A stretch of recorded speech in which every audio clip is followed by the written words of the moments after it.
You're watching this week's show with Dan and Mike.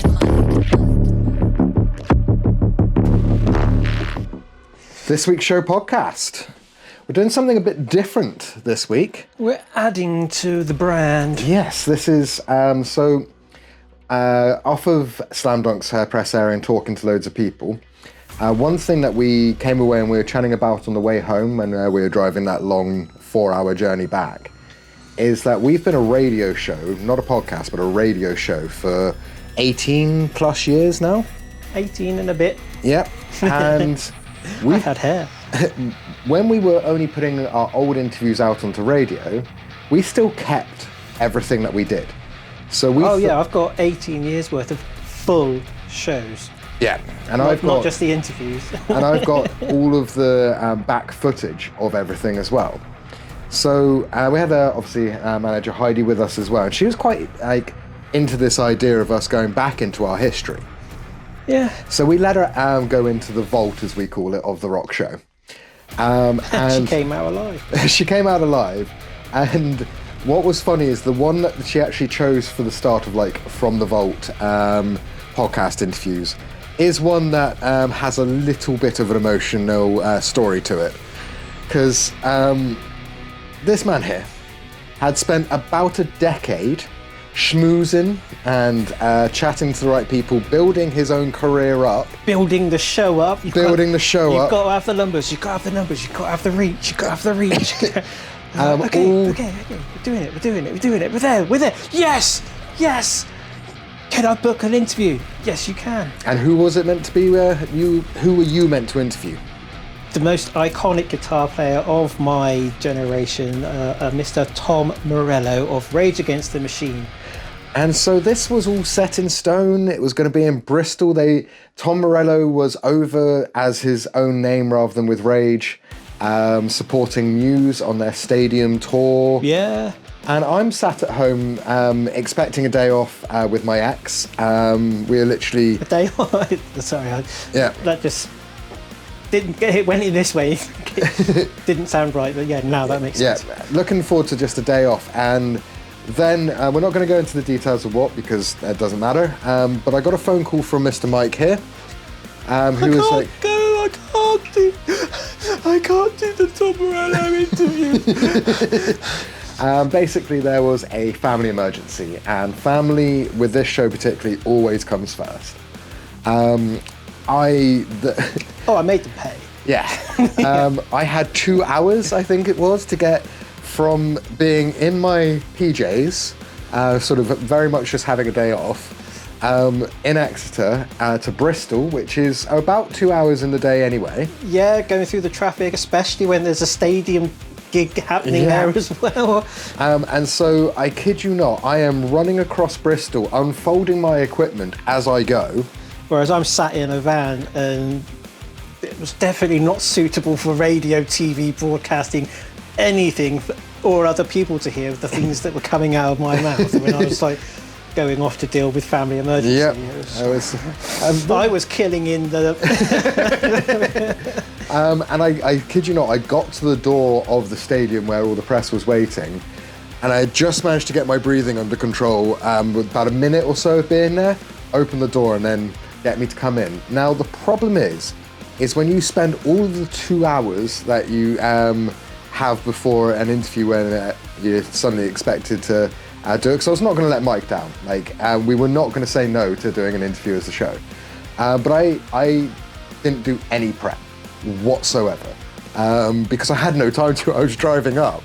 Well, you are a Rage fan, I presume. Enough of one. I mean, I would be quite open about the fact that until the interview and actually getting to know Tom a little bit, and then the gig of hearing what he does when he's playing a gig underneath his own name, I probably would have just known Rage's biggest hits and maybe a couple of extras that you've introduced me to over the years. We definitely formed some of my Rage's music formed some of my political ideologies, I think. Oh, for sure, because he's so political. Yeah. I mean, there's a great line from the upcoming interview that we say, he says, if you're not alienating half of your audience, then you're not doing your job right. Whereas we alienate everyone, so... Yeah. Love you. And I remember being sat in the room with him, and at one point he references his guitar and what's written on the back. It's funny that it's still relevant now, even though this interview was from 2019, because written on the back of his guitar was the F word, Farage. Yeah, both of those words are pretty bad here in the UK. Yeah, still pretty bad. And yeah, it was an amazing one. Admittedly, I had nothing to worry about from doing no prep because Tom basically interviews himself. Well, that's cool. Yeah, because he did all of the chatting, but the one and only time I think you actually watched it, I got like a message going, nobody's going to realise this apart from me, but you are so nervous. He's like, I know that you've done no prep for this. He's like, and I know you well enough. Besides festivals, this was the first proper stadium show the show had done. We'd done like Download and Sonisphere and all these big festivals, but this was not actually a standalone Muse's stadium tour. And I mean, that was an amazing gig afterwards, watching Muse do that. And this... I've got stories about Muse, but that's for another podcast. Hell yeah. Me and Matt were friends at college. I mean, we got to one day see if we can actually get you... there's two things that we need to do with this podcast. One, Get me to interview Tom Morello. We need you to sit down with this man and actually right the wrongs of 2019 because you got this idiot, you were meant to have this idiot. We met last year at Download when you came over and played, but that was very fleetingly for a photo op. Yeah, we need to right this wrong. We need to right this wrong. And the other one is I would love to put you in a room with Matt Bellamy from Muse. I would love that, yeah. And just see how much he actually remembers from college. Because he's done... Remember that time when... I'll save that for the podcast. We'll do a begging podcast. Please. But no, the thing is... We'll do it on your home turf, not LA, I mean Teignmouth. Tom, I would happily chat to you any day of the week because it was one of the most fun ones I've ever done. But the thing that the show missed out on, and I reckon even, I'm going to call it, even Tom Morello missed out on, was the depth of knowledge that you were going to be bringing into that interview and the things that you had planned. Oh, it was at least a decade of prepping for an interview. Yeah. And then a lifetime of Tom Morello Rage Against the Machine fandom. There we go. I think that, when you, like, when I was at school, I had a paper round, so I could save up, for whatever you were saving up for at the time. And one of the very, very first band's t-shirts I bought was from a place called Pete's Place. in our hometown. It's now defunct and void. Long gone. But I bought a long sleeve Rage Against the Machine t-shirt and it was my pride and joy. So we need to make this happen. Tom, we're going to be tagging you like there's no tomorrow when we launch this. And the hope is that you might see just one of our reels, one of our TikToks, and realise that whether it's Zoom or in person, that you need to speak to an interviewer that is also one of the most knowledgeable and like crazy fans that you have. Don't say crazy fans. Crazily like involved. Not like you're not gonna pull a Winston like I did, where you threaten to lick him or something like that. Well, I could do that if it's Zoom. I'll just lick the screen. Okay, Tom, maybe not. But no, what we're going to do now is we're just going to in full play the interview that I did. But the hope is by bringing a little bit of focus back to this interview that we can actually try and get Mike back on the path to interviewing Tom Morello. Yeah. And that is the point of doing this. Because we even saw his other band. You saw, the Atlas Project, Atlas Underground Project. Yep. And we've seen Prophets of Rage. We've seen Download and Boomtown. That was the best one. That was amazing. So we've got, and he's seen Rage so many times anyway. Including when they headlined Download. Just after they did the free gig in London. Yeah, so we need this to happen. We need it to happen. And also, just one last thing as well for viewers that haven't seen our older stuff. Brace yourself for what 2019 Dan looks like as well. Oh yeah. Because that was just before I cut hair. We'll put the number for Samaritans. My hair was down to here. It was always up in a bit of a top knot, but I look very, very different to what I look like now. Hipster Dan. And I think this was the same year that you even spelt your name DV-double-N instead of DA-double-N. I can't remember which year that was, but I'm pretty sure it was the hipster top knot. Well, I had to review the footage quickly before doing this. I'm literally in a light blue denim top, a cream t-shirt underneath, and grey trousers. I don't even look like a metalhead because... I think you would have probably done better if you stayed in your PJs. I mean, I probably would have been wearing Marvel to a Tom Morello interview because that tends to be my PJs, but we're going to roll tape and then afterwards we're going to drop back in because Mike's got a couple of things to add once we've let the interview go up. And I will watch it with you. So it's Dan from the My James Rock Show, and whilst you need no introduction, this is Tom Morello. It certainly is. Hello. And you are here underneath sort of your own name. Yes, not sort of. I am here under my own name. Proudly under my own name. Yeah. And we have been smashing out Can't Stop the Bleeding every week since release. Cool. So I just want to tell you it's an awesome track to begin with. Oh, thanks, yeah. And I love it because every inch of it sounds like you're writing, but it goes through so many different styles. Yeah.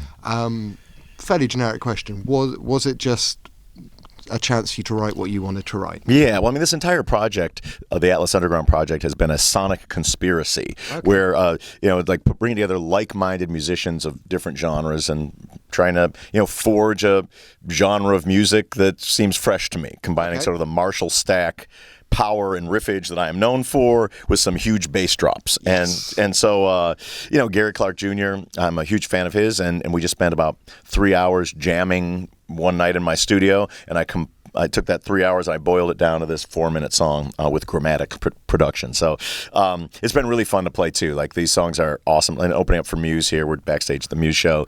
The audiences have been pretty great. Well, we like to listen to what we're going to listen to later on, but coming up, and we're sure. like, just suits so well because Muse has got such a diverse sound. Yeah.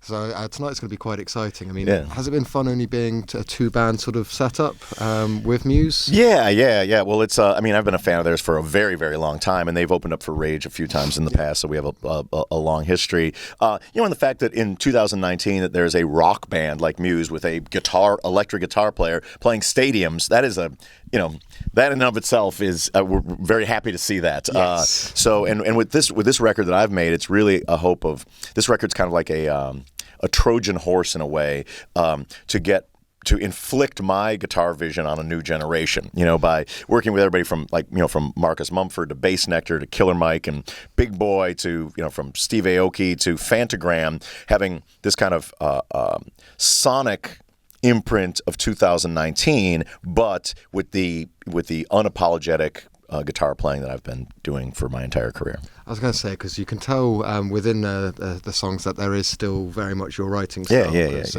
You're distinctive by this point, I feel. Yeah. And how long has this been sort of something that you wanted to do before it became to fruition? Because it seems very concise. Yeah. I've been working on it for a while, and I'm actually working on the sister record now because I really like the idea of these.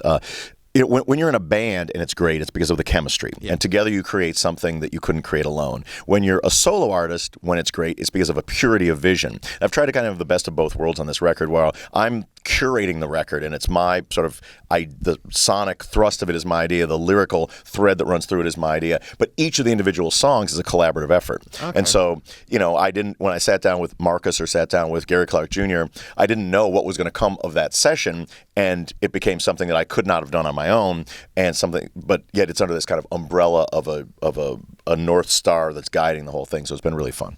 And are you finding that the people that you're working with are also getting that same enjoyment of being pushed out there? Yeah, everybody's outside of their comfort zones, for this, and it's really great. It's really great, to be able to. And the only litmus test for these songs was at the end of the day, do the collaborating artists love what we did? And so it's been wonderful. But now the challenge then was that I've made a record with 20 collaborators and I'm touring with none of them. Exactly. So you'll see. You'll soon find out. Yeah, you'll soon find out. But we spent a lot of time. I'm a great overthinker when it comes to these things. And I worked with Sean Evans, who was the artistic director for the last two Roger Waters tours. So he did the Wall tour and Us and Them, and we've created the show that you'll see tonight. Yeah. So the idea was to start with how do we create a moving, compelling, rock and roll. Like my thought was like, what is punk rock in 2019? It's not four guys on a stage, spitting on one another. I don't think it's that. And so it's a show that's incredibly politically provocative. I mean, you can look at the sign on the guitar over there. So that's a little bit of a spoiler alert. Spoiler alert there. But in the visuals, and then it's also kind of a real like joyful celebration of my history. Okay, so you haven't lost sort of what you've always done, which is make political statements. You just wait and see. Yeah. Part of the reason if you're not alienating half the audience, you're not doing it right. That's what what I do seem to love in the UK at least is our brethren does seem to be, shall we say, on your political side of things. Yes, yeah. A lot of the rock and metalers, we all gravitate towards it because there's a certain, well, as you very well know, rock and metal doesn't tend to have a lot of money in it. So, that's correct. Yeah. But no, this is brilliant because it was one of those ones that I wanted to talk to you about a lot because it's the first time that as a show or as a person I've managed to. But it's great to see that you're still as like lit up about doing the political stuff as well. You just wait and see. This like this. I've been excited about tours before, but I can honestly say like this. With this tour, I'm as excited as I've ever been. It's like missionary work. It's like I'm a zealot out there, and it's like we do play some Rage Against the Machine, we do play some Audio Slave in the thing, but it's all we play some John Lennon. But we also like kind of go deep into this catalog, and it was really. For me, it was wonderful and an artistic challenge to go, I'm going to be in a stadium with Muse fans, some of whom were not born when Rage Against the Machine broke up. Yeah, exactly. And you've got 45 minutes. What's it going to be? And I got to tell you, if the London show is any indication, we're going to have a good one tonight.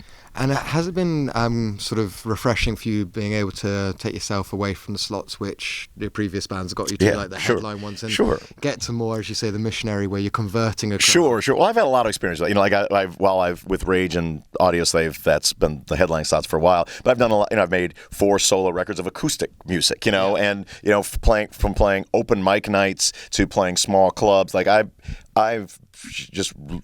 was born to be a musician, and whether it's I'm out there trying to save souls, whether it's one stadium or one club at a time. That's amazing because you meet so many people in your position which haven't actually been to those underground places in so long. They're like, I really wish I could, but too recognised. Oh yeah. They don't have the ability. No, to. I'm happy to do it.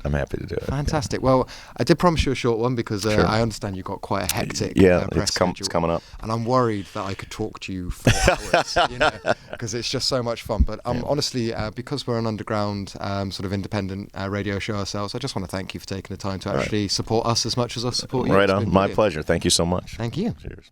Okay. There we go. Okay. Oh, yeah. Still cringy the way you look, yeah. I cringe looking at that, mostly because my hairline has not stayed the same as those days. No. It is now starting to get a little bit Bruce Willis and Die Hard. I'm getting the peak, Could be worse. I mean, you've got a very nice shaped head, though. Oh, I do. Yeah.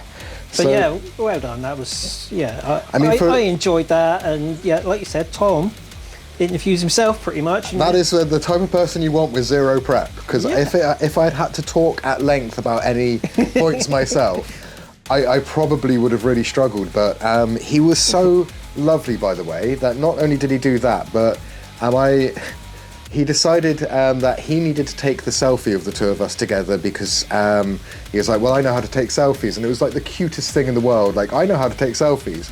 And then my ex as well, he made her feel absolute £1,000 because we had rushed up. She hadn't even brought her makeup with her.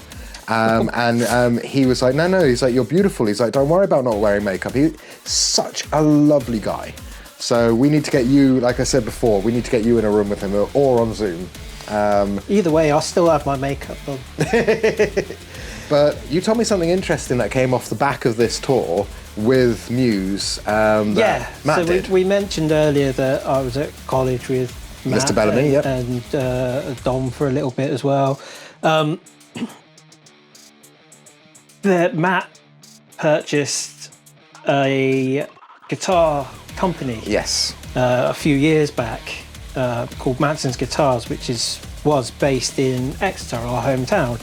And they'd been a shop for ages, but they do their own custom guitars. Matt plays a Manson custom guitar with the zombie box thing Yeah, that's yeah. embedded into it that you can tap, and it's got the little lights and I don't know why I'm pointing here, like guitars are normally about here, but just by the fretboard, you know. Yeah. If you've seen Muse, you'd have seen Matt playing with it and, you know, all that jazz. But when Matt purchased Manson's guitars, one of the first things he did was he obviously got himself his Matt custom. Of course. Because you have your own custom if you're in Muse, I guess. And he gave one to Mr. Tom Morello. I think is part and parcel of being with this tour and Yeah, I think it might have even been on stage from some of the research that we did. I'm not sure. I don't know, but I just know that that's the story. So, you know, Tom ended up with circle. a custom Manson guitar from Matt Bellamy. Yeah. Which is lush. Which he probably doesn't play because he's got his own guitar that he's tuned to the Tom Morello tuning. It's like Dimebag, isn't it? They've got their own tunings. Exactly. So we've got quite some interesting ones coming up, like this Tom Morello one. Our manager is going through, and I'm talking probably a couple of thousand interviews that we have stored in our vault to find interesting ones. There might be ones from before Mike lost his hair. There might be... I didn't lose my hair. It's just thin, so I shaved my head. There might be ones from when I had actually lost my hair due to alopecia. Now that is... something that happened. Yeah. No, we didn't film those because I don't think you wanted to be on film. There's photos, I think. There's photos. But also, we were audio only for the first few years of the show, so there might even be some audio only interviews. We have the 2 iterations of a podcast that we've done before. One was called Real Life Rockstars podcast that got cancelled by the pandemic, basically. Damn you, COVID! It was just, you know... We were just getting on, but we got some really good advice from people like Liam from Cancer Bats, Thomas Nicholas from American Pie, Lounge Kittens. Yeah, Therapy. Yeah, Burton C. Bell, just after he left Fear Factory, or was made to. And we were actually in the recording studio for that one with him. Yeah, with Jace for Lewis. the Watchers. Yeah. Yeah. So we've got quite a lot. There's also, we had a MGRS podcast at one point as well. So we've got quite a bit that we can delve into. And because that was kind of a audio version of From the Vault. Yeah. Whereas now you can watch us talk about this vault. Yeah, and then watch the interview. So we don't know what's coming up. We're leaving this entirely in the hands of our manager to do her magic, and it's almost like that fresh eyes on it as well. Is if we don't know, then we can't just choose the same interviews that we know about. Because you wouldn't have picked Tom Morello because you cringed for watching yourself from 2019. I also don't like bringing it up to you because I know how hard it was not to do it. So things can only get easier now, then. Exactly, yeah. But I'm understanding that there's even themes being built where we might have a couple from the same band, but one done by me, one done by you, stuff like that. So this is going to go alongside the weekly podcast that we do that either features a festival or some of the album clubs or deep dives that we do. So we're going to try, not in the same week. Diversifying. Yeah, and not in the same week as a festival. That will be always just dedicated blog. But we're going to try and do one, we do one a week, but we're going to try and get maybe 2 a week out to do a From the Vault or a Real Life Rockstars or something like that. So, and this is on top of our radio show and topping up our playlists and all that kind of stuff. We're getting there. Yep, so everything like our radio show, there's a link in the description. Our playlists for our features, there's a link in the description. We have Mike James Rock Show or MJRS +1 on YouTube as well, where you can watch all the full interviews from Slam Dunk. So anything that you saw on the blog for Slam Dunk is on our +1 channel. Again, links below. Save me having to write it out or spell it out because I'm terrible with spelling. We got lots going on at the moment, and this is just a taster of things whilst we're at festival season. Once we get past festival season, we've got even more stuff. We got the plans for the autumn. We got plans for the autumn, so make sure you like, subscribe, and hit the notification bell. But also, share. Yep. And leave us a little comment. Yeah, tell us what you thought of me with long hair talking to Tom Morello. I am incredibly nervous and I did no prep, so I'm aware that there might be some negative comments. Bring them on YouTube. I've been on YouTube now for over 10 years and I've got a pretty thick skin to people telling me that I got bad teeth. Just because you've put comments doesn't mean we're going to read them, because we're sensitive gents. That's why we've got a manager. We've got Felix. Yeah, she can take the brunt of it. Yeah, because this is normally directed at me and you. But yeah, stay tuned and tell us below what you thought.